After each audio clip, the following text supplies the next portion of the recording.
A routine traffic stop leads to charges for a Spencer County man. My interview with Perry County Purdue Extension educator Sarah Zamansky, and Inform with Mike Ball of March of Dimes. Those stories and much more are up next here on 18 WJTS News.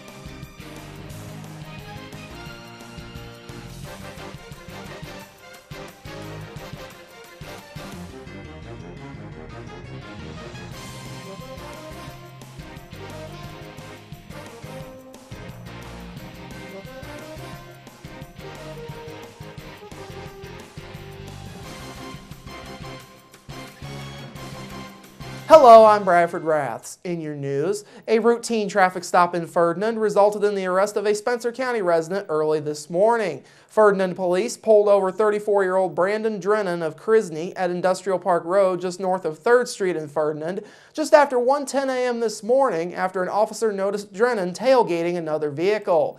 During the traffic stop, the officer found that Drennan's license had been suspended in Tennessee and the vehicle had no proof of insurance. A passenger in the vehicle claimed that she had just bought the vehicle, but police say she could not provide a bill of sale or any proof of ownership. Officers also say the vehicle's title was unsigned. Also during the traffic stop, officers noticed a strong odor of alcohol on Drennan's breath. Drennan was lodged in the DuBois County Security Center. He is charged with operating while intoxicated, driving while license suspended, no proof of insurance, and false and fictitious registration. The vehicle involved was towed to Berg's Garage in St. Anthony. DuBois County Sheriff's deputies and a wrecker from Berg's Garage assisted at the scene. A search of a residence yesterday in a Martin County community resulted in the arrest of 6 people on drug charges. Yesterday morning, Lagodi police executed a search warrant on a Lagodi residence and found methamphetamines, marijuana, and various other drug-related paraphernalia in the residence.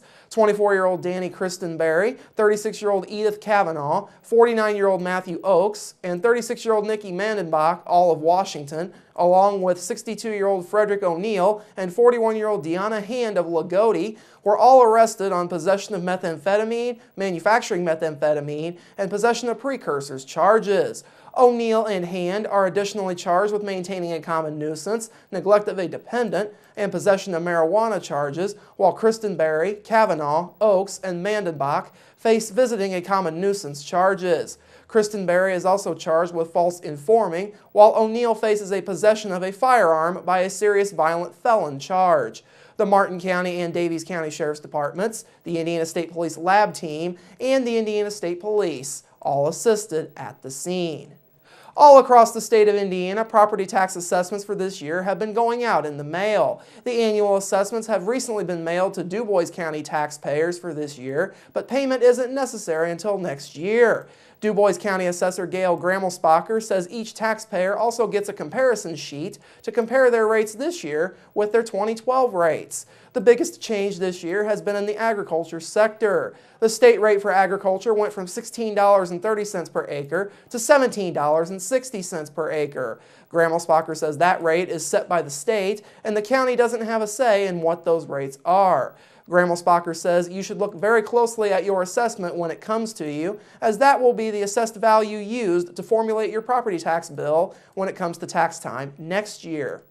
If they need help, they can call us. We will help them. Look at your card, make sure your information is correct. Look at your value. See if you feel your value is within market range, if you are residential or commercial or industrial. And then if you're okay with that, you don't need to do anything. If you feel you need your assessment looked at again, then that is what that appeal form is for. Grammelspacher says anyone who disagrees with their assessment has 45 days to come into the office to address the dispute with their assessment. A Ferdinand-based company will soon be expanding one of its regional locations. Access Storage Now has announced that it will be expanding its Corydon storage facility starting this summer. The expansion, which is set to add 14,000 square feet to the facility, will bring the total number of both standard and temperature-controlled storage units up to nearly 275. Access Storage Now partner Chris Treader says the group is energized by the chance to expand their Corydon operation.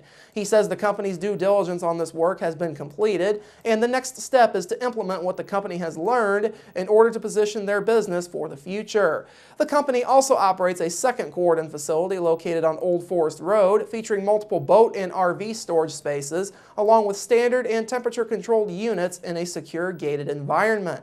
Both locations are accessible 24 hours a day via a self-service rental kiosk at Bud Road. Access Storage Now is a leading partner in the self-storage industry, currently serving customers in 8 locations across southern Indiana. Expansion is also underway in Jasper as the company doubles operations at its 400 South St. Charles Street location. The Corydon project is set to be completed by the spring of next year. Last night, the DuBois County Contractual Library Board heard a presentation from insurance agent Bob Fowler concerning the possibility of a defined contribution plan for library employees' health insurance. Under such a plan, library employees would be eligible for an insurance exchange under the new Affordable Care Act and would have several options for plans as well as for insurers. Contractual Library Board President Kathy Treader says the library's desire to take care of its employees is what started the library in the direction of studying a defined contribution plan. But we're always looking at a way to benefit our staff in whatever way we can. We try to be very fiscally responsible with taxpayer money. But again, we have a lot of people with master's degrees making not a lot of money.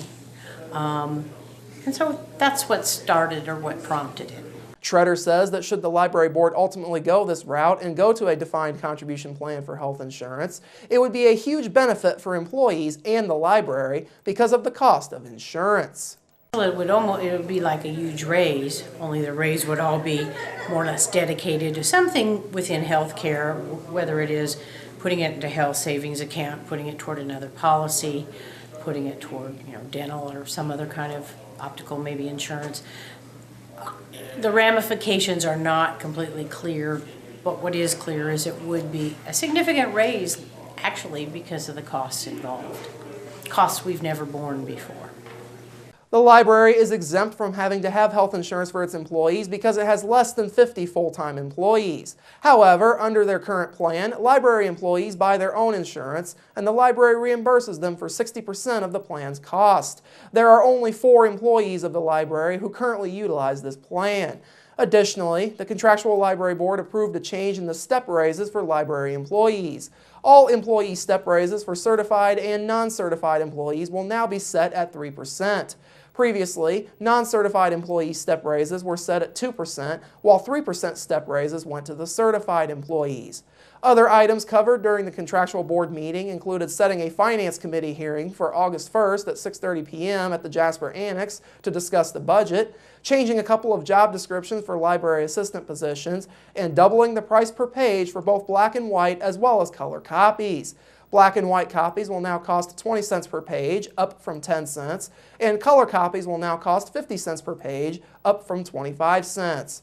The Jasper Library Board also met last night and heard from the Jasper Jaycees concerning the monument to Father Green near the library. The Jaycees offered their services in maintaining the monument, as well as replacing the light bulb in the monument, which in past years was lit by a flame.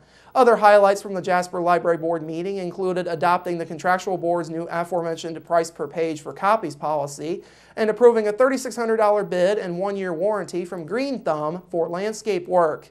Last night's Jasper Library Board meeting was also the first meeting for new board member Pamela Catt. Catt is replacing Dr. Karen Gray, who passed away earlier this year after battling through health issues. Catt will serve the remainder of Gray's term. The Jasper Library Board approved a resolution of respect for Dr. Gray last month.